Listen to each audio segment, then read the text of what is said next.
Olá pessoal, sou o professor José Wesley e agora a gente vai trabalhar administração de recursos materiais. Bom, o que é administração de recursos materiais? É um assunto tão abrangente que seria difícil com um só conceito falar o que seria administração de recursos materiais. Mas agora, o que a gente precisa fazer é entender que a administração de recursos materiais nada mais é do que a área da administração que busca suprir os diversos departamentos de uma organização com os materiais necessários que ela possui. Então, o assunto giro de estoque, o assunto estoque, ele é muito recorrente nas provas de administração de recursos materiais. E aí eu quero começar falando estoque, mas estoque vem a ser o quê? Estoque muita gente pensa que é um local destinado à guarda de materiais. E aí já vem o primeiro erro, porque estoque não é local onde se guarda materiais. Estoque é a própria mercadoria que está armazenada. E aí, aqui eu quero trazer para vocês um assunto relacionado a estoque, que é o giro de estoque. Já que estoque é o conjunto de materiais que está armazenado, o que vem a ser o giro de estoque? Então é isso que a gente vai trabalhar aqui no curso de Administração de Recursos Materiais. Eu quero te propor agora pensar sobre o que vem a ser giro de estoque. Então, vamos observar aqui na tela o que é um giro de estoque. O giro de estoque também pode ser denominado de rotatividade. Então, giro de estoque ou rotatividade. O que é isso? Bom, giro de estoque, ele é sempre buscado num indicador cada vez maior dentro de uma organização. Como assim? Quanto maior o giro e quanto maior a rotatividade, que são sinônimos, melhor para a administração.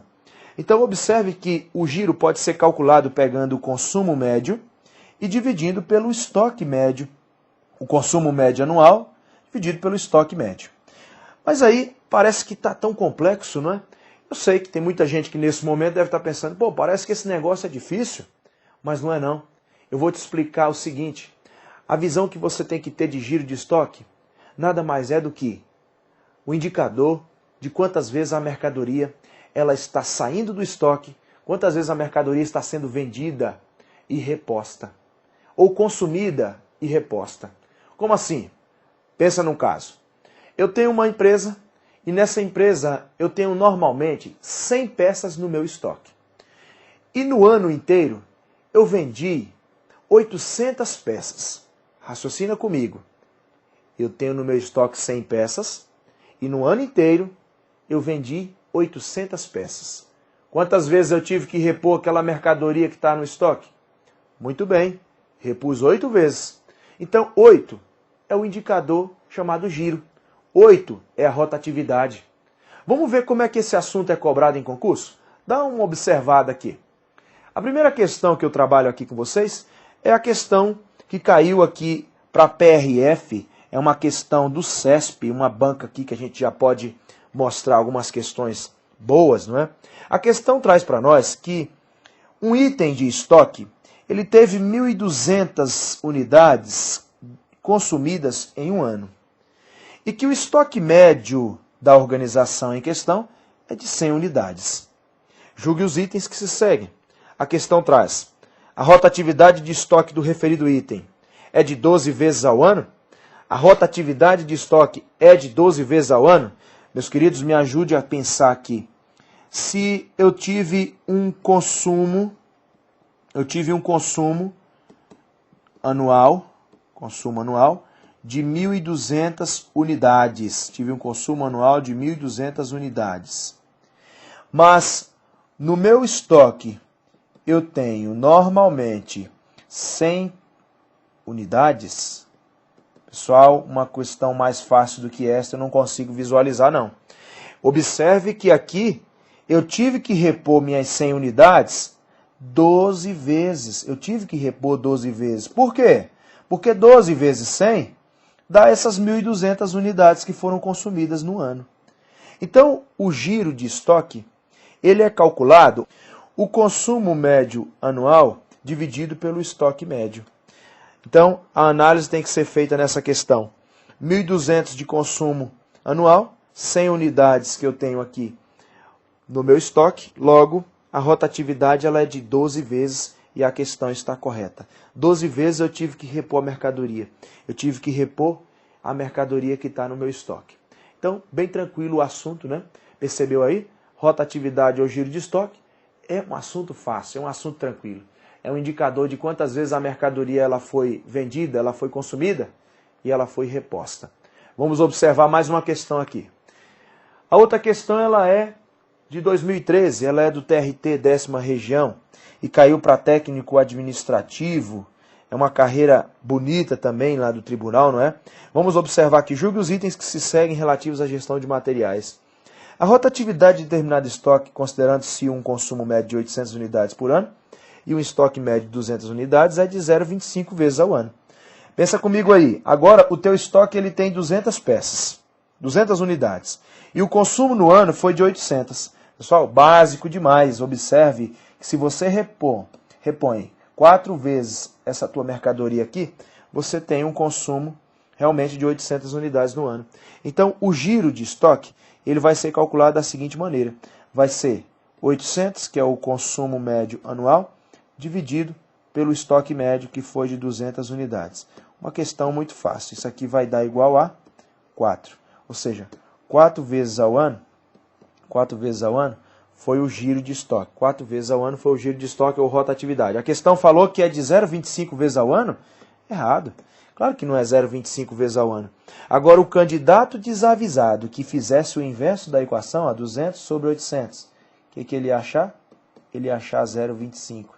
Iria errar feio, não é? Observe então que vale a pena ficar decorando a equação aqui? Não vale não.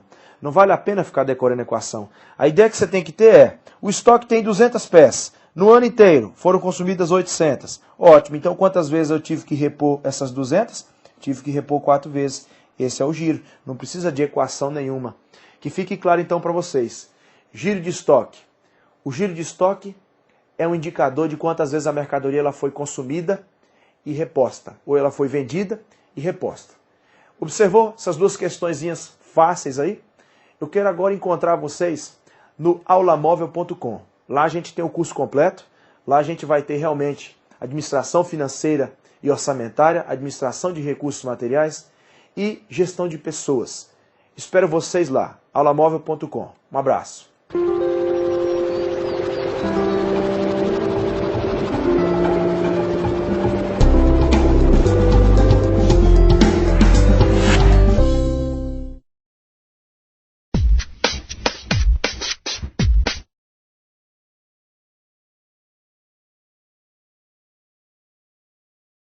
O assunto de agora, então, são os níveis dos estoques. Isso que a gente vai ver agora, na prática, as organizações não utilizam mais. Para controlar os níveis dos estoques, as organizações utilizam softwares específicos para isso. Antigamente era feito na mão, gráficos, né, que acompanhavam a evolução do estoque, para que a gente, então, consiga, de alguma forma, analisar se a gestão está sendo bem feita ou não. Esses gráficos são chamados gráficos dente de serra, ou curva dente de serra. Esses gráficos costumam aparecer nas provas, seja na forma conceitual ou na imagem. Então vamos conhecer um pouquinho sobre esses gráficos. Esses gráficos dente de serra têm esse nome pelo formato. Lembram os dentes de um serrote, com ângulos, né, precisos entre um dente e outro. O que seria um gráfico dente de serra, então? Ele vai colocar no eixo X o tempo passando, no eixo Y a quantidade sendo consumida, e vai nos dar 4 informações. Qual é o momento do estoque máximo, o estoque mínimo quando houver, qual é o momento que a reposição tem que acontecer e qual é o ponto de pedido. Então vamos acompanhar aí na tela a definição desses dentes de serra, conhecer os gráficos para a gente entender isso melhor. Então, níveis de estoques. Uma vez que aprendemos como determinar a quantidade mínima que deve ter no estoque, iremos aprender agora como controlar essa quantidade de modo que não falte produtos para satisfazer a demanda. E aí temos 3 situações do gráfico dente de serra. A situação normal, a situação ruptura e a situação segurança. Então a curva dente de serra normal. Deixa eu avançar aqui a tela para vocês verem a imagem, eu já volto nessa tela. Isso que vocês estão vendo aqui é um dente de serra normal. Tem esse nome, dente de serra, por essa razão óbvia, né? O que vocês estão percebendo aqui, deixa eu colocar aqui na canetinha. Vocês estão percebendo aqui que os formatos, né, desses dentes lembram os dentes de um serrote. Então, quer dizer, idênticos, né? Então temos aqui o tempo passando e o consumo ocorrendo, e aqui nesse momento, quando toca o ponto zero na quantidade, aqui é zero, o que tem que ocorrer? A reposição. A reposição acontece, capacitamos ao máximo novamente. Então, nessa linha que eu estou pontilhando agora, aqui a gente tem o nosso estoque máximo. Nesse ponto aqui que eu desenhei, é o momento da reposição. Então, o que acontece? Para a reposição acontecer aqui, um pedido tem que ser feito antes. Em que momento esse pedido vai ser feito? Depende do tempo da reposição. Vamos imaginar que o tempo da reposição do nosso fornecedor seja de 30 dias, um mês. Como aqui está intervalos mensais, ó, janeiro, fevereiro, março e abril, então se ele demora um mês para entregar, eu tenho que fazer o pedido nesse momento que eu estou desenhando agora, que corresponde a um mês de prazo, né, como está aqui embaixo, até que a reposição seja feita. Então esse ponto aqui que eu desenhei por último, ele é o nosso PP, ponto de pedido. Percebam que nesse gráfico não tem o estoque de segurança. Então, quer dizer, se o fornecedor não entregar nesse momento aqui, lascou, ficamos sem materiais nos estoques. Vamos deixar provavelmente algum cliente na mão ou a nossa produção pode ser interrompida. Então, esse dente de serra, chamado de normal ou tradicional, ele ocorre nas situações que a gente viu lá no comecinho das aulas, chamado de just in time, o JIT. A entrega ocorre na hora certa, no momento certo, na quantidade certa. Então, o fornecedor nunca atrasando, não há necessidade de um estoque de segurança. Esse dente de serra, gente, ele vai permanecer nesse formato perfeito, com as serras todas iguais, se 4 condições forem respeitadas. Então, vamos voltar aqui na tela anterior. Que 4 condições são essas? Então, a apresentação da movimentação, entrada e saída, de uma peça dentro de um sistema de estoque, pode ser feito por esse tipo de gráfico. O ciclo a seguir, que eu já mostrei para vocês, será sempre repetitivo e constante se, primeiro, não existir alteração de consumo durante o tempo. Porque se houver uma alteração de consumo, o dente do serrote vai ficar banguela. Não existirem falhas administrativas que provoquem esquecimento ao solicitar a compra. Se eu passar daquele ponto de pedido que eu desenhei anteriormente para vocês, a reposição vai ocorrer depois que tocar o ponto zero. Então ficamos na mão. Terceira condição, o fornecedor nunca atrasar, não ter nenhum problema com o caminhão ou o fornecedor não deixar faltar materiais. E quarta condição, se nenhuma entrega do fornecedor for rejeitada pelo controle de qualidade a ponto da gente ter que devolver e esperar a entrega de um lote já perfeito.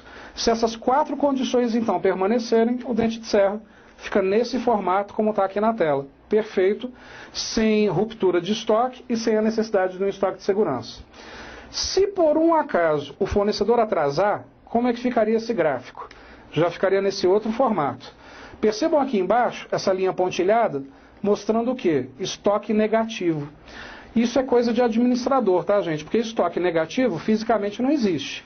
Percebam aqui o número, ó, menos 300 unidades. O que isso significa? Que o nosso fornecedor, que era para ter entregue nesse momento aqui, não entregou. Ocorreu, então, um atraso de 2 meses, olha aqui o intervalo de 2 meses, ele só nos entregou nesse momento aqui. Só que nesse momento aqui nós já tínhamos 300 unidades encomendadas para os nossos clientes e não conseguimos entregar. Claro que fisicamente não existe menos 300 caixas, ninguém vai abrir a porta do estoque e tem lá menos 300. Ou você não tem nada ou tem alguma coisa. Mas isso daqui é só um gráfico de controle para mostrar para o gestor que o pedido era para ter chegado aqui e não chegou, chegou 2 meses depois, só que eu preciso trabalhar com um fornecedor que, mesmo que tenha atrasado, tenha a flexibilidade de me entregar as 300 caixas já encomendadas e também me entregar a quantidade normal. Percebam que o estoque máximo aqui corresponde a 500 unidades. Isso daqui é o nosso estoque máximo. Corresponde a 500 unidades. Nesse tempo de atraso, o fornecedor tem que me entregar as 300 que estão encomendadas e as outras 500, para capacitar então ao máximo o estoque novamente. Claro que se você for levar em consideração o calendário, a reposição só ocorreria aqui. Mas esse gráfico é para fins de controle, para verificarmos em que momento o atraso ocorreu e qual foi o impacto desse atraso, como está representado aqui abaixo do ponto zero, nos nossos negócios. Então, acompanhando aí a leitura, no gráfico abaixo, podemos notar que durante os meses de abril, maio e junho, o estoque esteve a zero e deixou de atender a uma quantidade de 300 peças. A partir dessa análise, concluímos então que deveríamos então estabelecer um estoque de segurança para não passarmos por isso. Quando então aparecer na sua prova um gráfico com essa imagem negativa, isso é chamado dente de serra de ruptura. Deixa eu explicar um pouco melhor o que é a ruptura de estoque então. A ruptura ela ocorre quando eu não tenho nada no estoque, mas existe a necessidade. Como vocês viram no gráfico anterior, 300 unidades estavam faltando. Então assim, como isso cai em prova? É correto afirmar que toda ruptura de estoque é negativa para as organizações. Certo ou errado? Errado. Tem empresas que é normal trabalhar com a ruptura. Quer ver um exemplo? Uma loja de calçados não pode ter ruptura. Se tiver ruptura, perde venda. Uma confeitaria, vamos imaginar que hoje seja uma segunda-feira e você tem uma festa no domingo e está encomendando um bolo para domingo. Ninguém vai comprar o bolo na segunda-feira para guardar na geladeira de casa até domingo. Você quer levar um bolo, né, recém-fabricado para casa. Então você vai na segunda-feira, faz a encomenda, paga. Aí sim a confeitaria vai comprar a matéria-prima, fazer o bolo para te entregar no domingo. Então ele deve providenciar a manufatura desse bolo provavelmente no sábado. Então, por uma confeitaria, trabalhar com ruptura é normal. Ela não vai ter um estoque elevado de matéria-prima, mesmo porque ela não sabe exatamente qual a matéria-prima que vai ser necessária para suas encomendas. Mas no caso de uma loja de calçados, a ruptura já é negativa. Então, é correto afirmar que a ruptura de estoque é sempre negativa? Errado. É correto afirmar que a ruptura de estoque é sempre negativa para as organizações que prometem entrega imediata. Aí está correto. Então, assim, a ruptura, como eu falei, é quando não temos nada no estoque e precisaríamos ter, e encomendas já estão sendo feitas. Então vem a pergunta, é correto afirmar que quando não temos nada no estoque, existe ruptura? Errado. Quando não existe nada no estoque, temos o esgotamento do estoque. Só terá ruptura se não tivermos nada e houver a necessidade. Aí sim houve uma ruptura. Para evitar a ruptura, então, a gente teria que adotar o conceito de estoque de segurança. O que é o estoque de segurança? Deixar uma quantidade separada, reservada, para caso ocorra alguma contingência, termos uma quantidade ainda para suprir a necessidade enquanto o fornecedor não providencia a entrega ou a agilidade desse atraso que porventura esteja ocorrendo. Quando temos então um dente de serra de segurança, o gráfico fica diferente. Vamos acompanhar na tela a imagem do dente de serra de segurança. É essa daqui, ó. Como é que seria? Percebam que aqui, nessa quantidade de 200, é o momento que tem que ocorrer a reposição. Se a reposição não acontecer nesse ponto que eu desenhei, a gente ainda tem 200 unidades aqui no estoque. Sendo assim, essas 200 unidades supriria uma eventual contingência, um problema do fornecedor ou qualquer outro problema. Bom, qual é a quantidade ideal para mantermos no estoque de segurança? Isso é arbitrário. Por exemplo, por tentativa e erro, nós vamos definindo um número de acordo com os atrasos constantes ou não do nosso fornecedor, variações na demanda, rejeições pela qualidade ou esquecimentos internos na execução de um pedido gerando esse atraso. Então isso é tentativa e erro. Claro que quanto menor o estoque de segurança, melhor, porque o estoque de segurança também gera os custos de armazenagem, também gera custo de pedido, todos aqueles custos que a gente viu nos blocos anteriores. Então, quanto menor, ou se possível chegar a zero no estoque de segurança, é o ideal, para voltarmos àquele primeiro dente de serra chamado de normal ou tradicional.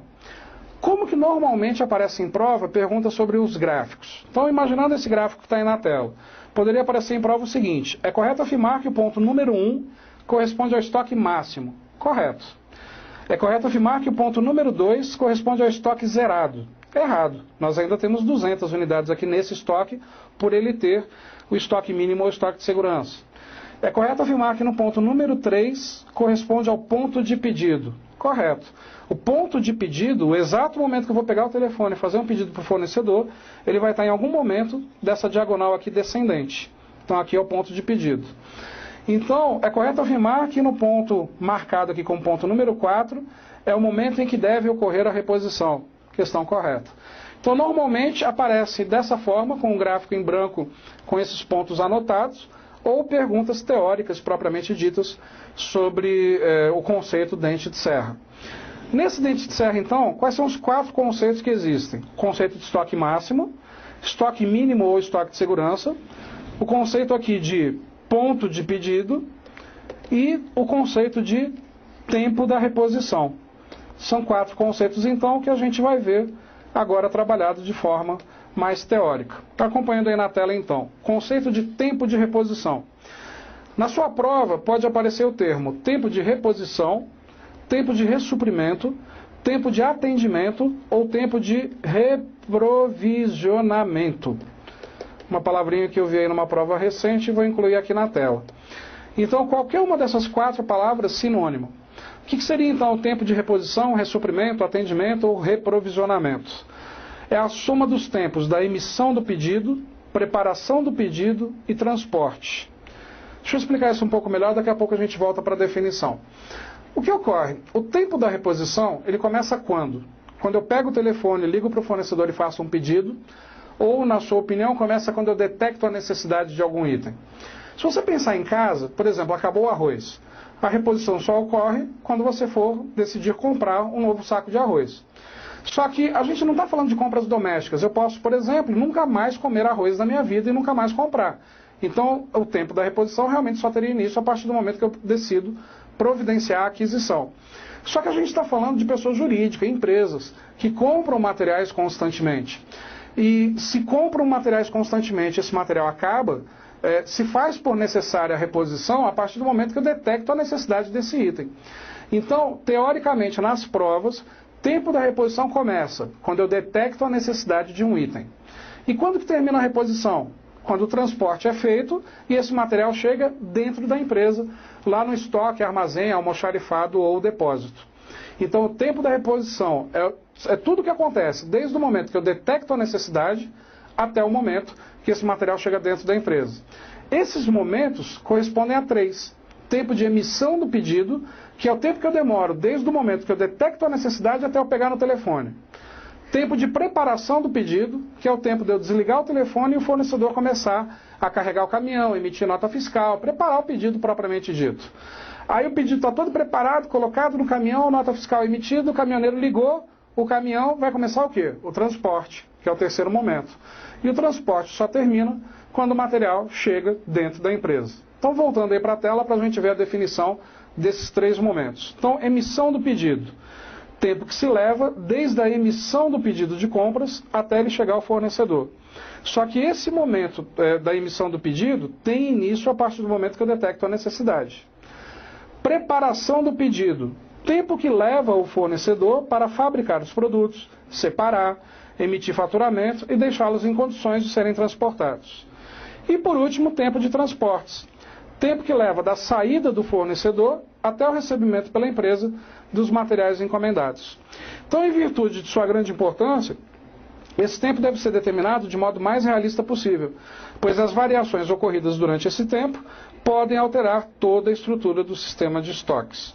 Recapitulando, tempo de reposição começa quando eu detecto a necessidade, termina com o transporte, colocando os materiais dentro da nossa empresa. Segundo conceito que tem aí do dente de serra, vamos revisar então algo que a gente já comentou na primeira aula, que é o ponto de pedido. Então, ponto de pedido é uma quantidade do estoque que, quando atingida, deverá provocar um novo pedido de compra. Feito pela fórmula, ponto de pedido é igual consumo médio mensal, o C, vezes o TR, tempo da reposição, mais estoque mínimo ou estoque de segurança. Estoque mínimo e estoque de segurança, em fórmulas, você considera como sinônimo. Em teoria, tem diferença. Deixa eu explicar um pouquinho, então, a diferença do conceito de estoque mínimo para estoque de segurança. Por exemplo, vamos imaginar que num determinado espaço caibam 100 caixas no nosso estoque. E aí, nós deixamos, não separado, mas fazemos uma marcação que quando chegar na 20ª caixa para acabar o estoque, eu tenho que providenciar um novo pedido, senão eu vou ficar na mão.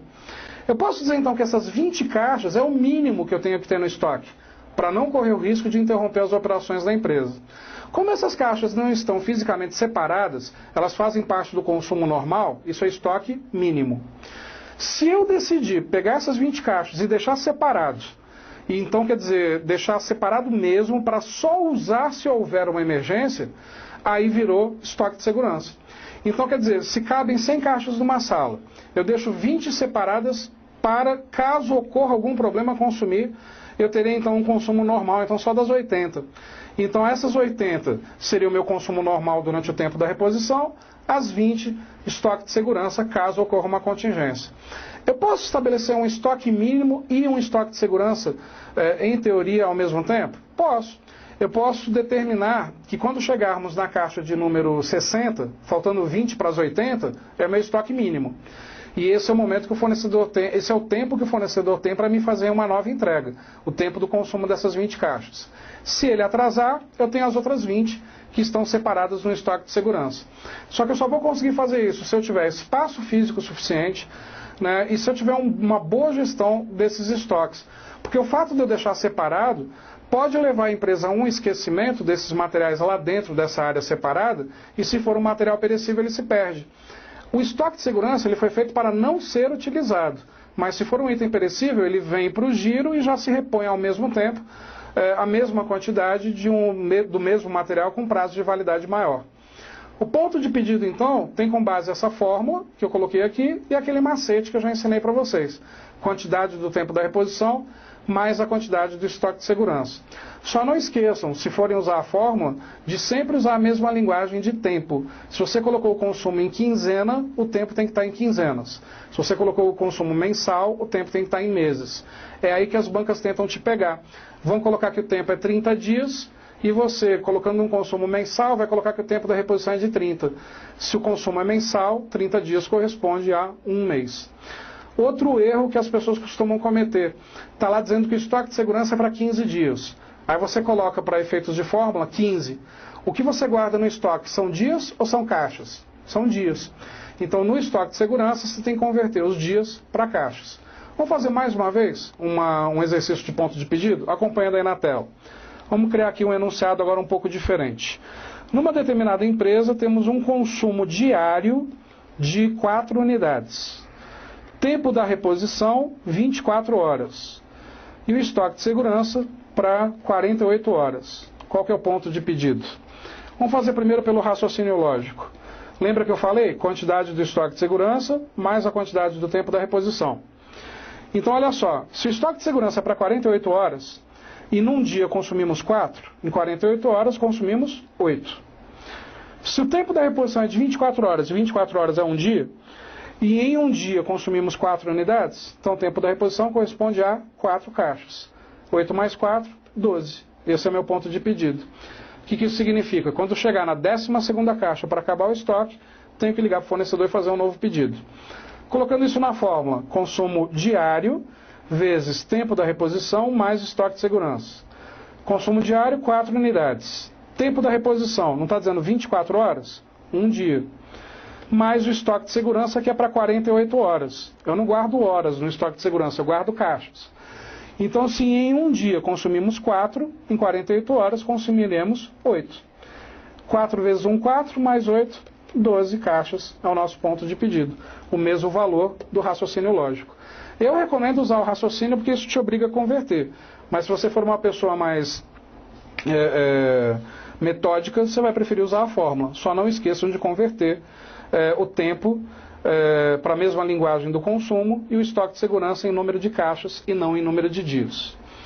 Outro conceito que tem aí nos gráficos de dente de serra, conceito de estoque máximo e o conceito de estoque mínimo. Conceito de estoque máximo, então, é a soma do estoque mínimo com o lote de compra. O que vem a ser isso? Estoque mínimo é o mínimo que eu tenho ali no meu estoque para não ter nenhuma emergência. Lote de compra é a quantidade que eu tenho que comprar para capacitar o estoque ao máximo novamente. Então, por exemplo, se nesse espaço aqui que eu estou desenhando cabem 100 caixas e nesse momento eu tenho 20, qual que é o meu lote de compra? 80, para capacitar ao máximo novamente. E qual que é o meu estoque máximo? A soma do lote de compra com o estoque mínimo. 80 mais 20, 100. E por último aí o conceito de estoque mínimo ou estoque de segurança. É a quantidade mínima que deve existir em estoque e que tem a função de cobrir eventuais atrasos no suprimento. E é uma fórmula simples. A gente tem aí, estoque mínimo é igual C vezes K. O que é o C? Consumo médio mensal. K é um fator de segurança arbitrário, com o qual se deseja garantia contra risco de ruptura. Então o K é tentativa e erro. Por exemplo, temos um consumo médio de 100 caixas mensal. e eu acho que 10% do meu consumo daria para manter a segurança da empresa. Então o K vai corresponder a 10% ou 0,10. Aí eu percebo que mantendo 10% no consumo, no estoque de segurança, ou no estoque mínimo, ainda assim fiquei na mão. Ocorreu um atraso e esses 10% não supriram a ausência do material por culpa do fornecedor. Vamos aumentar isso para 20%. Então por isso que esse K é chamado de fator arbitrário. Ele vai variar de acordo com a necessidade, de acordo com a realidade da empresa. Então esses são os 4 conceitos que normalmente as bancas vão perguntar, ou envolvendo o dente de serra, ou criando perguntas sobre esses 4 conceitos de forma isolada. Com isso, então, a gente encerra a parte de controle dos estoques nesse sentido de quantidades e rotinas. Continuando a falar de controle dos estoques, vamos falar agora então dos chamados inventários. Então vamos conversar um pouquinho sobre os inventários para daqui a pouco a gente ver as definições teóricas. O que vem a ser inventário? Inventário ou balanço são sinônimos. Você já deve ter passado em frente a alguma empresa, algum supermercado, e estava lá escrito fechado para balanço, reabriremos amanhã com promoções. Esse balanço é uma contagem de todos os itens que estão dentro do supermercado. Por que geralmente o supermercado fica fechado nesse dia? Para contar tudo, tudo mesmo, desde os materiais de escritório, materiais que estão à venda, estoque, todos os itens. Perdão. Só que não é apenas uma contagem. Além da contagem, a gente vai verificar fisicamente se esse estoque está legal, se ele não está quebrado, se ele não está vazando, se não está deteriorado, né? Então, tudo muito detalhado. Fazendo uma analogia, quando morre alguém da família, a gente não faz um inventário do falecido? O que vem a ser o inventário do presunto? Não é justamente levantar todo o patrimônio que ele deixou, ver se esse patrimônio existe, se está tudo ok, se a papelada está certinha para poder transferir para os herdeiros? E é caro pra caramba fazer um inventário, porque o levantamento de um patrimônio de alguém que não declarou esse patrimônio ou que não tomou todo o cuidado burocrático se faz muito problemático, né, para transferência para os herdeiros, caso isso venha a ocorrer. Acredito que alguns de vocês já devem ter passado por isso. Então, o que é a palavra inventário? Inventariar, ver se fisicamente tudo aquilo existe, as condições e a papelada.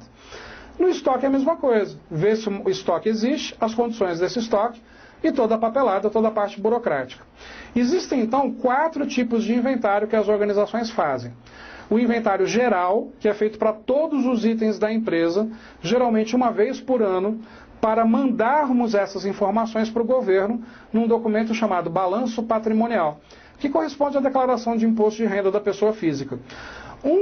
Uma das questões colocadas no balanço patrimonial são os estoques. O que interessa no balanço patrimonial é o valor financeiro dos estoques. Mas para que possamos colocar o valor financeiro, a gente precisa contar quantas caixas tem lá dentro. Então, inventário geral, uma vez por ano, para fins de controle, para balanço patrimonial. O problema é que se eu fizer um inventário geral apenas uma vez por ano, eu posso detectar falhas. Por exemplo, era para ter 80 caixas, eu só tenho 50. Aonde estariam as 30 caixas?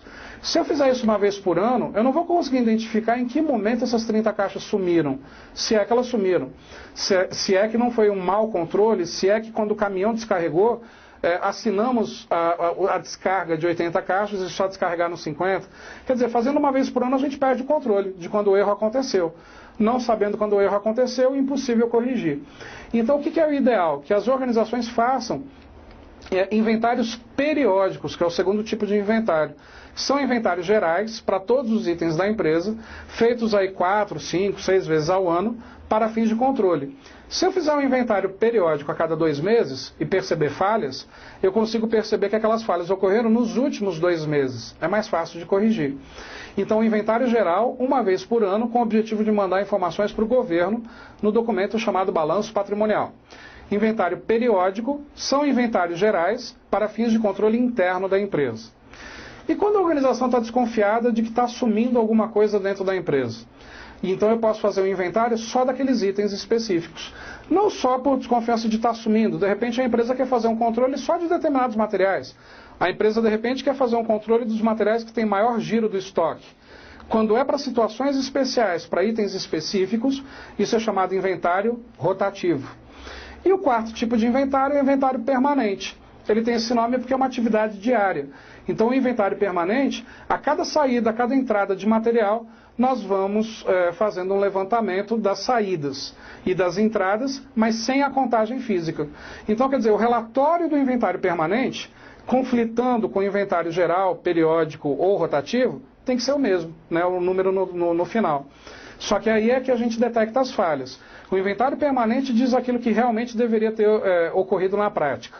No inventário geral, periódico ou rotativo, a gente vai detectar os furtos, os erros de controle, as quebras de material, as obsolescências que podem ocorrer. Então vamos acompanhar na tela a definição teórica desses 4 inventários. Então, o inventário geral, como eu disse, realizado no final do exercício fiscal, né, fechamento do balanço, envolvendo todos os itens de uma só vez. Uma das desvantagens é que interrompe o processo operacional. A empresa provavelmente fica fechada naquele dia para que o balanço possa ser bem feito. Inventários periódicos é a contagem física dos estoques com data programada de todos os itens.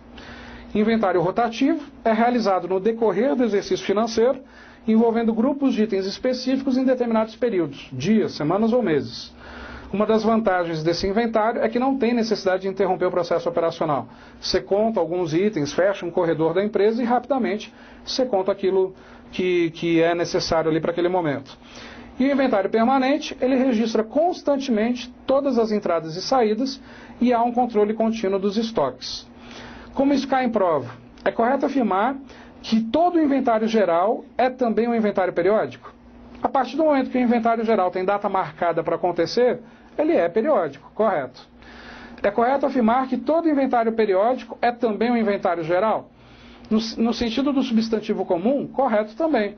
Porque todo inventário periódico é para todos os itens, sendo para todos os itens é um inventário geral. Gente, então com isso a gente definiu os inventários, só que lembra que eu falei agora há pouco que o inventário geral é para colocar valor? Tem as metodologias de valor, que é o PEPS, o EPS e custo médio. Vocês vão aprender isso de uma forma que vocês nunca aprenderam, super simples, fazendo o cálculo rapidamente, sem necessidade de usar a planilha que geralmente os contabilistas utilizam. Mas isso a gente vai ver só no próximo bloco. Até daqui a pouco, gente.